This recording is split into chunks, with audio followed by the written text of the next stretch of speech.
Šiandien kalbame apie Saulės užtemimą, kuris įvyks kovo 29 dieną, tai yra jau šį šeštadienį. Skirtingai nei Mėnulio užtemimas, kuris apie reikšmingas kažkokias kulminacijas, išvadas ir pabaigas, Saulės užtemimas ženklina kažkokias naujas pradžias ir impulsą judėti pirmyn. Saulės užtemimas įvyks Avino zodiako ženkle. Todėl stipriausią poveikį šio užtemimo jaus būtent kardinalus kryžius. Tai yra avinai, vėžiai, svarstyklės ir ožiaragiai. Ir Avino zodiako ženklas, kuriame vyksta užtemimas, jisai mums nurodo, kad mes turime veikti labai ryžtingai ir drąsiai mums svarbiose klausimuose. Mes turime kliautis savimi ir rodyti iniciatyvą. Ir šis užtemimas, jo išskirtinumas dar tai, kad šiuo metu esantis retrogradinis Merkurijus ir Venera, praktiškai užtemimo metu jie keičia ženklą ir pereina iš karingo avino į žuvų zodiako ženklą. O tai reiškia, kad aplinkybės, kurios vyksta dabar mūsų gyvenimuose, jos gali iš esmės keistis. Ir kažkokia informacija, kuri ateis iki mūsų, gali labai kardinaliai pakeisti mūsų nuomonę. Ir kaip jau minėjau, šios planetos jos pereina iš karingo avino į visiškai nekaringą žuvis. Todėl turėsime galimybę kažkaip taikiau, ne taip konfliktiškai spręsti tas situacijas ir tikėtina rasti kažkokį kompromisą, kažkaip susitarti. Ir dar vienas svarbus momentėlis tai, kad visai šalia užtemimo, kovo 31 dieną, Neptūnas daro ingresiją į Avino zodiako ženklą. Tiesa, jis dar šiais metais sugrįš į žuvis, o jau pilnavertiškai Avino jis keliaus nuo 2026 metų berods vasario mėnesio. Ir tai iš tikrųjų labai svarbus tranzitas, kuris nurodo kažkokius globalius pokyčius. Ir tai iš tikrųjų gali labai atsispindėti ir jūsų asmeninėme gyvenime, jeigu jūsų horoskopas stipriai rezonuoja su šituo tranzitu. Ir artimiausi mėnesiai mums labai gerai gali pasufleruoti, apie ką iš tikrųjų gali būti ir bus šitie pokyčiai. Na, o dabar apžvelkime konkretesnius scenarius. Kaipgi šitas užtemimas gali atsispindėti konkrečiai jūsų gyvenime. O tam mums reikia susirasti, į kurį namą jūsų horoskopų, jūsų asmeninėje lentelėje ar ne astrologinė, į kurį namą patenka užtemimas. Ir susiradę savo lentelėje Avino 9 laipsnį, jūs suprasite, kuriame name vyksta užtemimas. Jeigu labai painu ir jums sudėtinga tai padaryti, jūs galite man parašyti, aš kontaktą paliksiu apačioje po video ir aš jums tiesiog padėsiu tai išsiaiškinti. Kągi, pradedam. Jeigu užtemimas patenka į jūsų pirmą namą ir šis būstas labiausiai siejamas su išvaizda, įvaizdžiu, taip pat sveikata. Ir tai vienas svarbiausių iš tikrųjų horoskopo būstų, todėl jeigu užtemimas patenka būtent į šį namą, tai iš esmės gali keistis visas jūsų gyvenimas, kažkoks atsinaujinimas įvykti, kuris pakeis visą jūsų gyvenimą. Ir iš tikrųjų labai gali keistis išvaizda, įvaizdis, tai gali įtakoti kažkoks jūsų statuso pasikeitimas. Taip pat, kas čia dar pas mus, ir kalbant apie santykius, gali susidėlioti toks scenarijus, kad jums reikės imtis kažkokios tokios lyderiškos pozicijos santykiuose. Tai gali būti tiek asmeniniai santykiai, tiek darbiniai santykiai, tiesiog jums reikės daugiau rodyti iniciatyvos ir, taip sakant, būti vedančiu žmogumi tuose santykiuose. Labai svarbu užsiimti savimi, savo tobulėjimu, asmeniniu tobulėjimu, koncentruotis į savo įvaizdį, išvaizdą, atsinaujinti kažkaip. Ir tiesa, į šį būstą jūsų netrukus po užtemimo įžengs ir Neptūnas. O Neptūnas, keliaudamas pirmu būstu, gali atnešti didelį populiarumą. Ypač jeigu jūsų veikla susijusi su kūryba, su menais. Todėl tai labai geras laikas žmonėms, kurie nori, pavyzdžiui, išpopuliarėti. Toliau, Jeigu užtemimas patenka į jūsų antrą sektorių, antrą būstą, ir šis būstas labiausiai siejamas su pinigais, uždarbio galimybėmis, taip pat su savivertė ir kilnojamu turtu.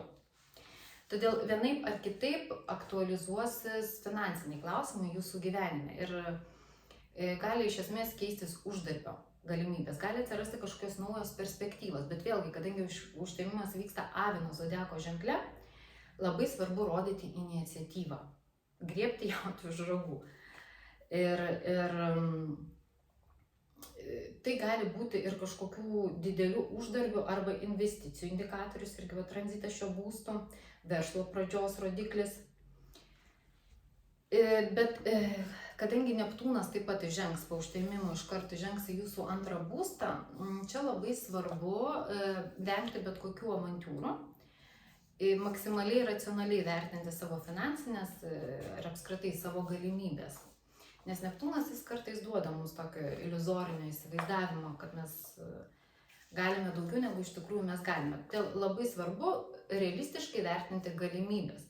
Jomis naudotis, bet naudotis protingai. Ir taip pat šis būstas susijęs yra su savivertė. O pinigai, kaip ir visa kita, tai yra energija. Todėl mūsų tikėjimas savimi tiesiogiai atsispindi mūsų banko sąskaitoje.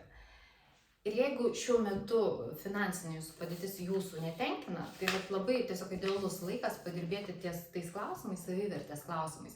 Ir užtemimas jums gali padėti labai stipriai pasistumėti tame. Toliau. Trečias sektorius.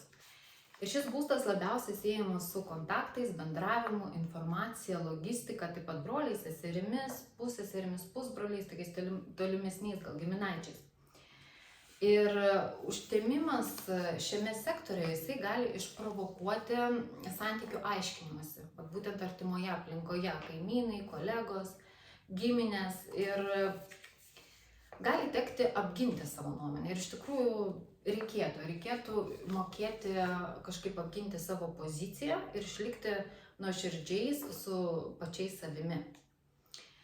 Ir gali nutikti ir taip, kad iš esmės keisis jūsų artima aplinka. Tarkim, jūs kraustotės ir keičiasi kaimynai ir artima aplinka, arba jūs keičiate darbą, keičiasi kolegos. Geras laikas yra atnaujinti iš tikrųjų santykius. Jeigu buvo nutrūkę santykiai su artimais kažkokiais žmonėmis, broliai, seserys, kiti giminaičiai, labai geras laikas atnaujinti, bet jūs patys turite rodyti iniciatyvą. Jūs turite tai inicijuoti. Čia patenka ir smulkus verslas iš šį namą, ir intelektuali veikla, ir todėl gali būti, kad labai daug jūsų energijos bus nukreipta į tai, ir tai geras laikas iš tikrųjų tobulinti savo įgūdžius, pradėti kažkokį savo verslą. Gali padaugėti trumpų kelionių, kažkokių išvykų, komandiruočių. Toliau, jei patenka užtemimas į jūsų ketvirtą būstą, labiausiai šis namas siejamas su šeima, giminė, gyvenamąja vieta ir NT klausimais. Ir jei užtemimas patenka į šį sektorių, galimi pokyčiai ne tik jūsų, bet ir jūsų artimiausių žmonių. Tai yra seneliai, tėvai, vaikai, vyras, žmona, jų gyvenime taip pat. Apskritai santykiai su tėvais ir giminė dėl kažkokių priežasčių gali tapti šiek tiek migloti, arba gali atsiskleisti kažkokios paslaptys, ar kažkas, kas jums buvo nežinoma, ir tai kažkokį tokį debesėlį užtrauks jūsų santykiams. Ir dažnai tokiu metu žmonės keičia gyvenamąją vietą. Parduoda, perka NT, kažkaip kraustosi, arba grįžta iš užsienio, pavyzdžiui, atgal namo į tėvynę. Labai koncentruojamas ties šeimyniniais ir NT klausimais. Tai gali būti ir šeimos pagausėjimas, nebūtinai šeimos pagausėjimas, bet kažkokie labai aktualūs iškyla klausimai šeimyniniai ir tarsi visa energija eina tenai. Ir geras laikas, pavyzdžiui, pradėti dirbti iš namų, jeigu ilgai brendote ir galvojate apie tai, arba pradėti šeimos verslą, jeigu, tarkim, apie tai galvojate. Toliau, jei užtemimas patenka į penktą sektorių. Šis sektorius, būstas, labiausiai siejamas su meile, romantika, vaikais, rizika ir savirealizacija. Todėl permainos ir kažkokios naujos pradžios gali būti susijusios su jūsų vaikų gyvenimais arba jūsų santykiais su vaikais. Na, tarkim, ten vaikai išvažiuoja studijuoti, palieka namus ir kažkaip adaptacija turi vykti tame, jūsų adaptacija. Ir kadangi ir Neptūnas netrukus įžengs į jūsų 5. būstą, kartais tai gali rodyti kažkokių ne pačių maloniausių paslapčių atsiskleidimą romantinių santykių sektoriuje. Ir todėl tarsi nukrenta kažkokie rožiniai akiniai ir mes pamatome, kas yra kas iš tikrųjų. Gali duoti šitas tranzitas iš tikrųjų tokia pakankamai sudėtinga emocinė būsena, bet tik tam, kad mes realiau pažvelgtumėm į gyvenimą. Ir, kaip minėjau, tai irgi savirealizacijos klausimai irgi eina per šitą būstą, todėl kažkokių naujų projektų pradžia ar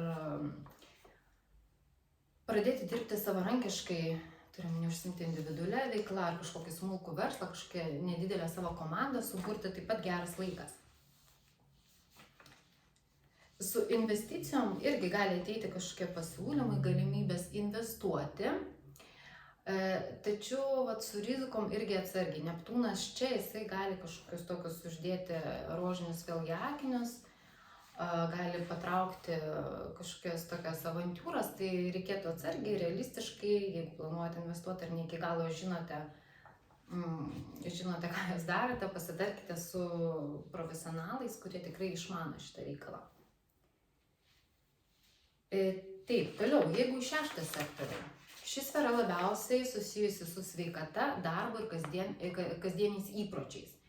Ir todėl tokia pagrindinė evoliucija, kažkoks startas gali vykti per darbinių santykių aiškinimąsi, darbo vietos ar darbo specifikos pokyčius.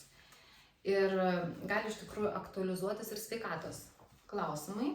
Ir todėl automatiškai iškils būtinybė tarsi keisti įpročius. Ir iš tikrųjų labai geras laikas atsisakyti žalingų įpročių, kažkaip sveikiau pradėti gyventi, puikus laikas tam. Ir dažnai tokiais periodais per tokius tranzitus dėl kažkokių priežasčių mums tenka prisimti daugiau atsakomybės, daugiau pareigų. Tai gali būti tiesiog daugiau mums užkrautų darbų kažkokių darbe, o gali būti ir kad reikia labiau pasirūpinti kažkokiu šeimos nariu. Kažkokia tokia situacija. 6. namas beje taip pat yra naminiai gyvūnai ir labai gali būti, kad, pavyzdžiui, nuspręsite įsigyti naują augintinį ir visas jūsų dėmesys ir fokusas kuriam laikui nueis būtent ten. 7. sektorius. Ir labiausiai šis būstas siejamas su santuoka, partnerystė, taip pat konkurentais ir oponentais. Ir todėl, kai patenka į šį būstą užtemimas, naujos pradžios ir asmeninė iniciatyva, jinai glaudžiai siejasi su partnerystės tema, vienaip ar kitaip. O kadangi ir Neptūnas netrukus įžengs į šitą būstą, gali būti vėlgi, kad atsiskleidžia kažkokios nemalonės detalės galbūt ir tai gali paskatinti atsisveikinti su kažkokiais santykiais, bet lygiai taip pat tai gali ženklinti ir naujų kažkokių tokių labai pakilių santykių pradžią. Ir tai kalba vėlgi eina ir apie darbinius santykius, ir apie romantinius santykius, ir taip gali būti. Iš esmės tai yra laikas kažką keisti santykiuose. Keisti ne kažką, o būtent tai, kas jums nepatinka, kas ilgą laiką kažkaip diskomfortą jums kėlė. Tai dabar laikas aiškintis ir keisti, nes kitu atveju tie santykiai gali tiesiog nutrūkti. Ir dar 7. būste jo vykstantis užtemimas, jis gali išprovokuoti kažkokius teisminius ginčius, daugiau konkurencinės kovos gyvenime ir apskritai daugiau konfliktų gyvenime. Bet gali duoti ir kažkokius labai svarbius sandėrių pradžią, kurie iš esmės gali pakeisti jūsų gyvenimą. Į 8. sektorių, kai patenka užtemimas.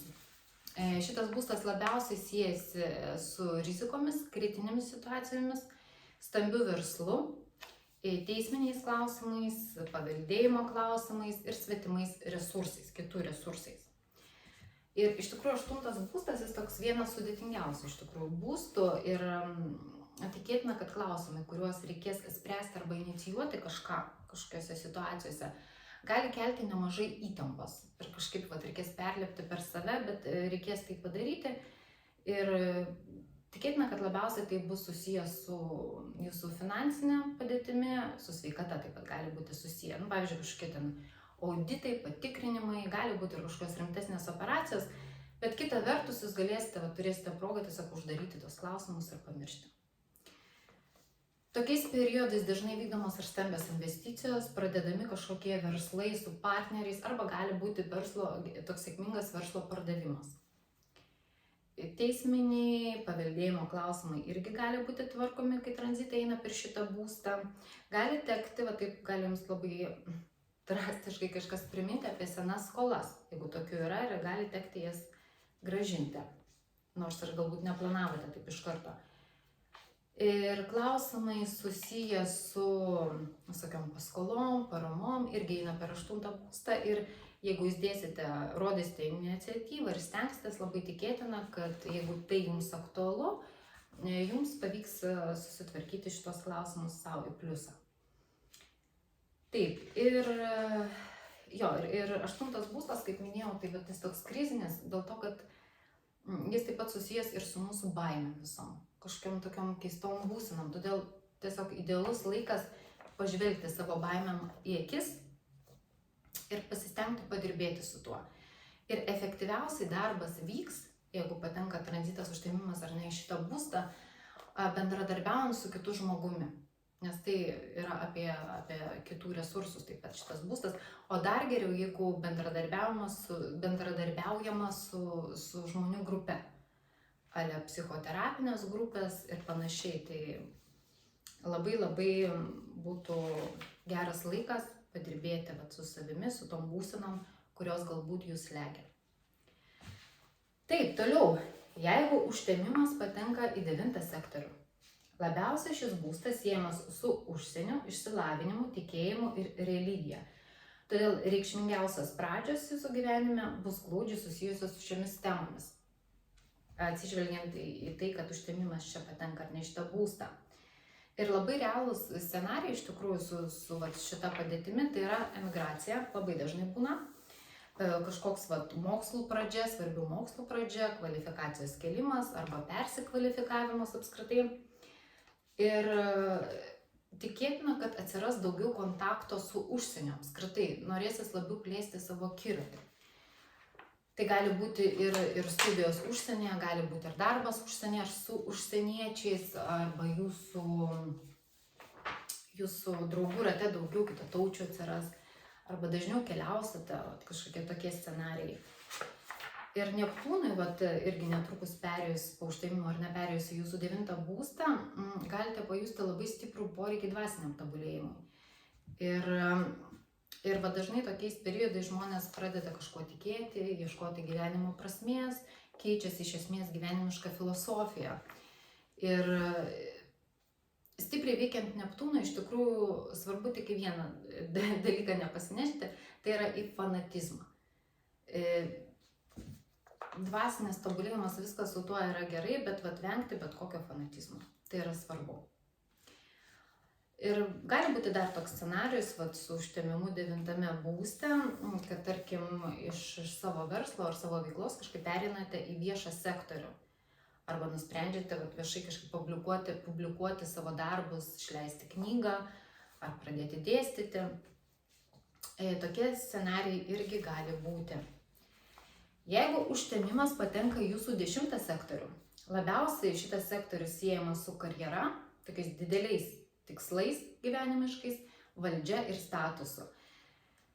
Ir todėl, jeigu užtemimas šitame sektoriuje, tai kalba apie galimus karjeros pokyčius ir kažkokius pokyčius dideliuose gyvenimiškose tiksluose.